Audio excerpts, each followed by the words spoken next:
right, hello and welcome to this lecture on weight management.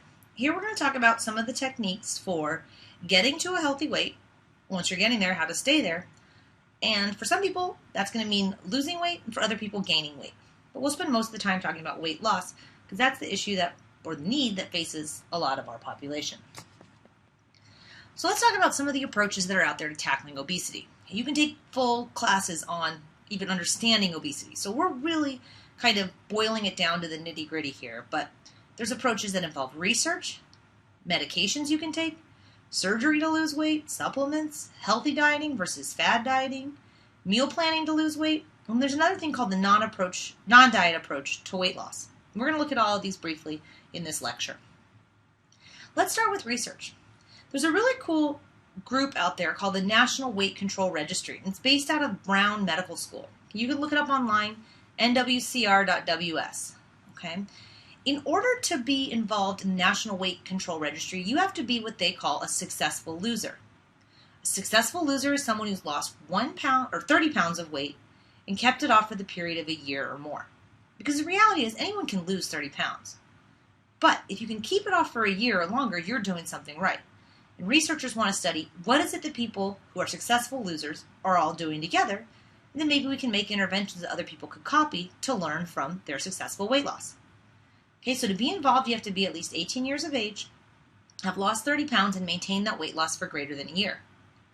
Currently, more than 5,000 people are tracked by the National Weight Control Registry. And researchers, again, like to look at them as a cohort and see, well, what are they all doing that's making them successful? Data has indicated that 78% of those people eat breakfast every day. Okay, so that's essential for weight loss. 75% weigh themselves at least once a week. 62% watch less than 10 hours of TV per week, which is way below the national average. And most importantly, 90% of them exercise on average about 1 hour per day. Okay, so you hear people say, oh, it's all about diet. Yeah, losing the weight might be all about diet, but keeping it off is certainly about diet and exercise. The National Weight Control Registry shows us that. When it comes to medication, there aren't a whole bunch of meds that are approved for weight loss. There used to be more, and a couple of them have been pulled from the market. There's one that's an over-the-counter product, and it's called Ally. And Ally is just the over-the-counter version of what was a prescription drug, or still is, called Xenical. It's basically a half dose of Xenical. And the way this works is that it helps you block the absorption of fat. If you're not taking Ally, and let's say you have a hamburger, and there's some fat in that hamburger, okay, the triglyceride, which is the majority of the dietary fat that we eat, encounters an enzyme in your digestive tract called lipase. Lipase is responsible for breaking down lipids or fats. So lipase acts on the triglycerides, and then fatty acids from the triglyceride digestion are absorbed and can be used by your body to provide energy. But for the most part, if you're like most people, you already got enough of those, and it's just going to make you fatter. Now, if you take Ally, what Ally does is it's a drug that interferes with lipase activity. So the triglycerides cannot be digested, they ended up becoming excreted in the feces, and their energy is lost. Okay, so this is a drug, again, it's an over-the-counter product. There's a lot of conflicting data about it because the way in which it's most successful is if it's used in conjunction with weight loss or a healthy diet and exercising well. The next approach to weight loss is looking at weight loss surgery. Okay? Weight loss surgery is the process of altering the GI tract in order to reduce food intake and absorption. Now, weight loss surgery is not for everyone. There's definitely parameters that exist for how you have to go about qualifying. But for some people who've exhausted other ways of trying to lose weight, looking to surgical alternatives becomes what they need to do. Okay? There's a couple of different types called gastric banding. One's called adjustable gastric banding, and another one that's liposuction. Adjustable gastric banding limits the amount of food that can be consumed. I'll show you a picture of what that looks like in a second. Gastric bypass is much more invasive. Okay, you're actually bypassing part of your stomach and your small intestine so that you physically reduce the amount of food that can be consumed and absorbed. Liposuction is a little different. It's when a large hollow needle is inserted under the skin into a fat deposit to vacuum out the fat. So it's a purely cosmetic move. This is what your stomach looks like normally in someone who hasn't had any sort of gastric bypass or surgical intervention for weight loss. Food's supposed to come down your esophagus, into your stomach, and go into your small intestine. Okay, remember, it stays in your stomach for a while, and then most of the nutrients are absorbed in your small intestine. With gastric bypass surgery, there's a process called Roux-en-Y gastric bypass. This used to be the most common type of weight loss surgery, but it's becoming less popular in favor of some other kind of safer and less invasive, certainly procedures that have less side effects. With Roux-en-Y, the way it works is the surgeon makes a small pouch at the base of the esophagus that limits the food intake by making you feel full really quickly. Then the rest of your stomach, your duodenum, and part of your jejunum, that's in your small intestine, are bypassed by connecting the jejunum to the pouch, which decreases your body's ability to absorb macronutrients. This can be performed laparoscopically through small incisions in the abdominal wall. Now, gastric bypass surgery is very successful. It leads to a lot of weight loss, namely because it's uncomfortable to put food in your stomach, and you're forcing the food to bypass one of the major sites of nutrient absorption, the first part of your small intestine. So people have to eat much smaller meals, which of course promotes weight loss, but unfortunately they tend to have a lot of side effects as well, things like diarrhea, oftentimes a lot of micronutrient deficiencies. It's definitely not a pretty way to live your life. Usually the first year is pretty rough, but it can result in very significant weight loss, about 30% of excess weight loss in the first 1 to 2 years following surgery. You see improvements in other things like diabetes, loss of sleep apnea goes away, their high blood pressure and heart disease risk goes away. Lots of other side effects related to being overweight actually disappear very quickly because of the rapid weight loss. There's a newer type of procedure that's becoming increasingly more common, and this is called a sleeve gastrectomy. It's another form of bariatric surgery. Bariatric surgery refers to the field of surgery for weight loss. During this procedure, the surgeon staples the stomach to form a banana-shaped pouch that holds somewhere between 2 to 5 ounces of food. This surgery is considered to be less invasive because even though you're cutting off part of your stomach, you're not bypassing a section of your small intestine. So nutrient absorption doesn't get reduced like it does in Roux-en-Y. People who have undergone this sleeve gastrectomy can only eat small portions of solid food, which contributes to their rapid weight loss. They also lose weight because they're not as hungry as they were before the surgery. And part of the reason why that's thought to be is because the part of the stomach that secretes ghrelin, that hormone that makes you feel hungry, actually gets removed during surgery. And so one of the side effects of this surgery is that you actually may feel less hunger sensations. Adjustable gastric banding, or what's sometimes called lap band as the trade name, is very popular but less successful than those more invasive Roux-en-Y or sleeve gastrectomies. There's no cutting off a portion of your intestinal tract with banding. With laparoscopic adjustable gastric banding, the surgeon inserts an inflatable silicone ring or band that's secured around the upper part of the stomach. This creates a small pouch in a narrow opening, or what's called a stoma, at the bottom of the pouch, through which food can pass into the rest of the stomach. The pouch restricts the amount of food that can be eaten at once. That band is connected to a tube or bitube to an access port that's placed under the skin of the abdomen, and it gets inflated when saline is injected into the access port using a syringe. So inflation of the band can be adjusted by the amount of saline that's injected into or removed from the port. As it's inflated, the stoma becomes more narrow, and the emptying of the pouch is delayed, giving the patient a greater sense of fullness and further restricting intake. So the notion of feeling full is what's supposed to make you eat less, but many people learn to eat past that feeling of fullness and can still consume a lot of calories even with the gastric band. So the weight loss with gastric banding is much less remarkable than you see with the other two procedures, although it's less invasive and doesn't lead to really any side effects. What about weight loss supplements? If meds or surgery is not for you, then some people think that supplements may be. Keep in mind that supplements are not regulated by the FDA. A lot of times the products just contain soluble fibers, which soak up water and make you feel full. There's products that market themselves as being fat burners, like ephedra. Ephedra was banned for sale in the U.S. in 2004. It increases blood pressure and heart rate and constricts blood vessels. There's other supplements that sometimes market themselves as fat burners, like bitter orange, guarana, and green tea extract, many of which have never been shown to promote weight loss. There's also supplements that promote weight loss through water loss, and that's through the use of diuretics or laxatives. So there are products like senna, aloe, buckthorn, rhubarb root, cascara, and castor oil, all of which make you lose fluid, which of course makes you lose weight. In addition to those other approaches, we've also got diets. Now the word diet's kind of misleading because technically a diet just refers to the foods that you eat. And the thought of going on a diet is inherently flawed because there's the notion that you're always going to go off of that diet. What we really encourage in well-balanced approaches to weight management is lifestyle change, where you change the way you eat and exercise for a lifetime, not just for a couple weeks until your high school reunion. An effective weight loss diet or program is one that promotes weight loss that can be maintained over the long term, healthy ways to lose weight, and changes in the lifestyle patterns that originally led to weight gain. You don't just want to put a Band-Aid on the problem, you want to treat the underlying problem, which was, why did you gain so much weight to begin with, and has that issue been dealt with? It is true that to maintain weight loss, for most people, fewer calories need to be consumed. You can help shift the equation of energy balance in the positive way for weight loss if you also increase the amount of exercise that you do. Many people engage in cycles of what are called yo-yo dieting. Women are particularly susceptible. Okay? Their body weight goes up, so they engage in some sort of fad diet that promotes rapid weight loss. When you lose weight so quickly, your body perceives that it's being starved, and so it decreases your basal metabolic rate. This leads to fatigue and decrease in activity, so now you're not exercising. You start craving foods, and you return to your former eating habits. So even though your weight dipped down, now you're going to be on the incline again, where you engage in overeating, feelings of rapid weight gain, guilt, and shame. Your weight peaks, which drives a new determination to diet, which in turn keeps the cycle going.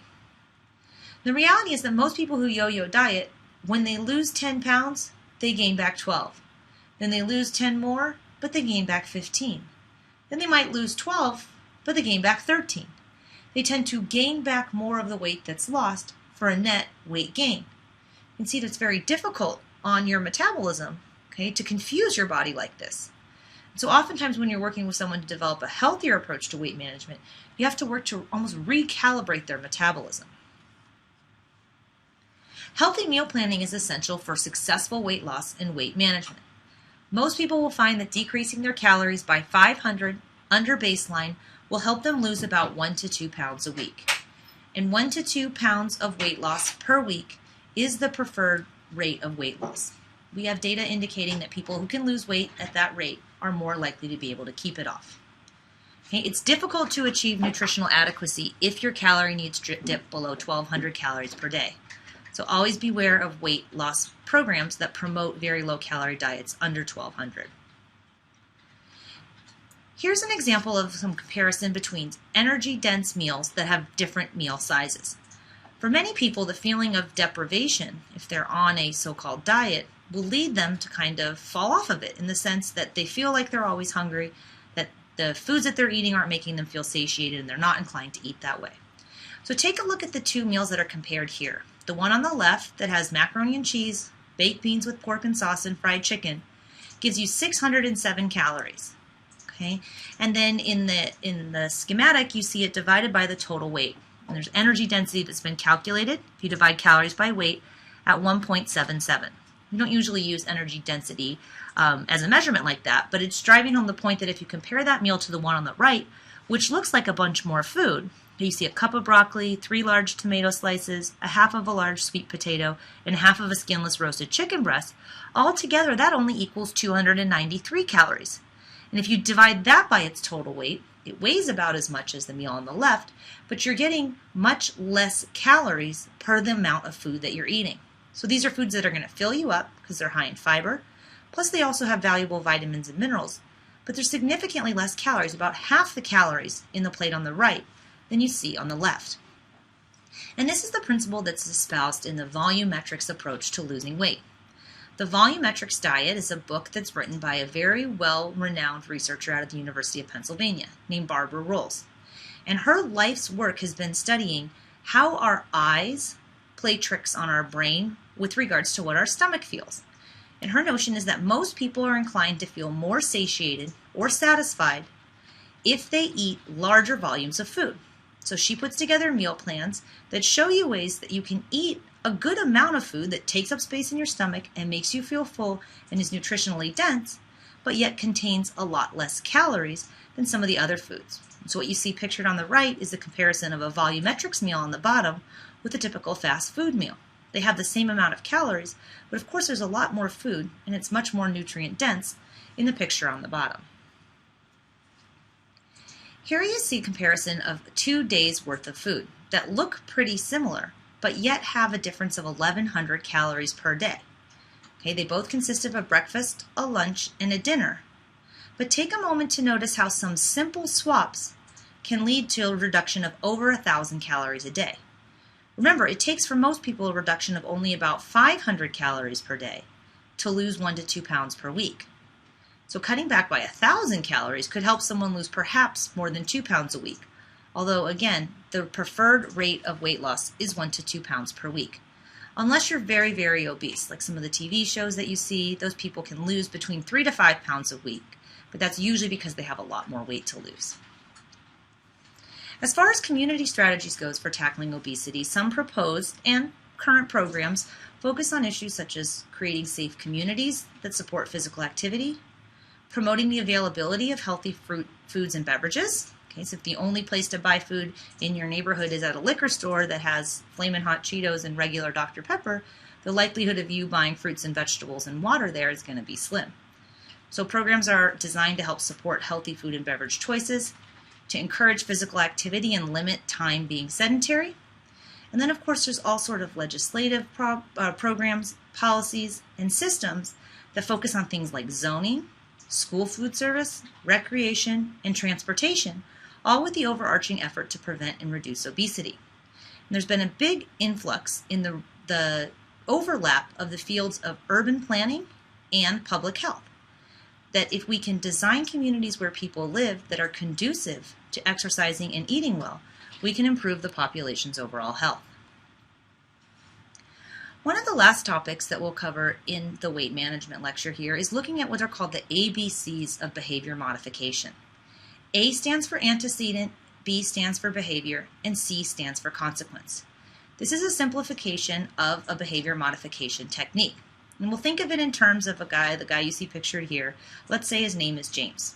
Okay, James has been trying to lose weight and is trying to do that by exercising better, more frequently, and eating better. He wakes up in the morning, he's running late in the top schematic here, and he doesn't have time to pack himself a healthy meal.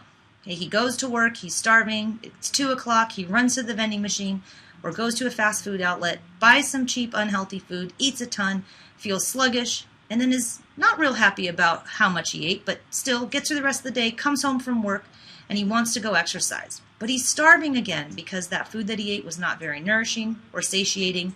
So he comes in the house, and instead of putting on his workout clothes to go for that brisk walk he wanted to do, he goes for the bag of potato chips. Okay, and so you see the behavior there. He eats the bag of potato chips, and then the consequences are that he feels disappointed in himself and mad that he didn't go for his walk.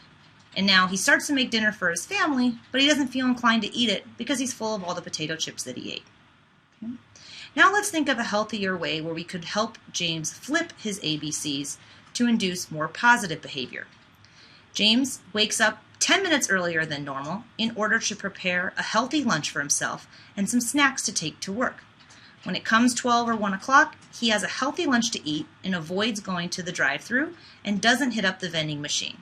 He comes home from work at the end of the day and he's hungry, but when he walks in the front door, next to the door, he's put a chair, and on the chair he's placed a healthy snack with some fresh fruit and some nuts, as well as his walking clothes. Because James knows from previous experience, if he goes into the house, and especially into the kitchen, he won't work out and he'll probably eat something he shouldn't.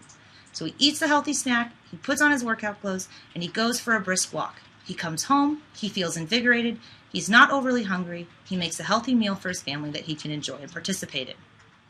In these two equations, let's identify the antecedent, the behavior, and the consequence. In the first equation, the antecedent was the fact that he woke up late and he didn't prepare a meal for himself. The behavior was he ate pretty crappy food throughout the day. And then the consequence was that he felt bad about himself, not to mention he didn't exercise because of his feelings, and on top of that, he ate too many calories of not nutrient-dense food. In the second equation, the antecedent was that James woke up in the morning and he prepared a healthy lunch and snacks for himself, not to mention he left out good after-work snacks and some workout clothes to help promote the behavior. The modified behavior, or the B, in this equation was him eating healthfully throughout the day, which allowed him to get to the point of the day where he could do the exercise he wanted to, make the healthy meal for his family, and most importantly, the consequence is that he feels good about himself and empowered to lose weight and live a healthier lifestyle. In addition to some of the different topics that we've discussed in this lecture, I also want to introduce you to the concept of what's called the non-diet approach to weight loss. There's an entire subset within weight management that focuses on this concept of intuitive eating. Okay? Intuitive eating is the concept that you become more involved with and aware of the foods that you're eating and why you're eating them. And there's two very well-known registered dietitians who wrote the book you see pictured here called Intuitive Eating. And their byline is to make peace with food, free yourself from chronic dieting forever, and get to the natural weight that fits you. Because the reality is that for many people who have yo-yo dieted over the years, they know what they should and shouldn't eat. But it's a matter of putting that knowledge into practice that they oftentimes struggle with. So intuitive eating teaches practitioners how to work with patients and clients to understand the reasons why they eat. There's a number of other groups involved in this kind of anti-dieting approach, which sometimes is referred to the health at every size or the health at any size model. And I've put some of those links up for you there if you want to explore them more. Lastly, I just want to mention one slide on weight gain. Okay, your book talks a little bit about some of the topics for weight gain. A lot of what we learn about weight loss, you kind of do the opposite for weight gain. Okay. Most importantly, it's important to understand why a person is underweight. So having a thorough medical assessment to determine the reasons for low weight is a good step one. People who are underweight should be encouraged to gradually increase the amount of energy-dense foods in their diet, to consume small, frequent meals and snacks, and then as they build up a tolerance, to increase the portions if they can. Focus on drinking calories between meals if you want to gain weight. We especially do this with older folks who we don't want to waste valuable space in their stomach, but we want them at mealtime to eat food and in between to focus on high-calorie drinks or shakes. It is important that we're encouraging muscle gain rather than just fat, and so incorporating a strength training exercise program should be a component of any weight gain program. And that concludes our lecture on weight management.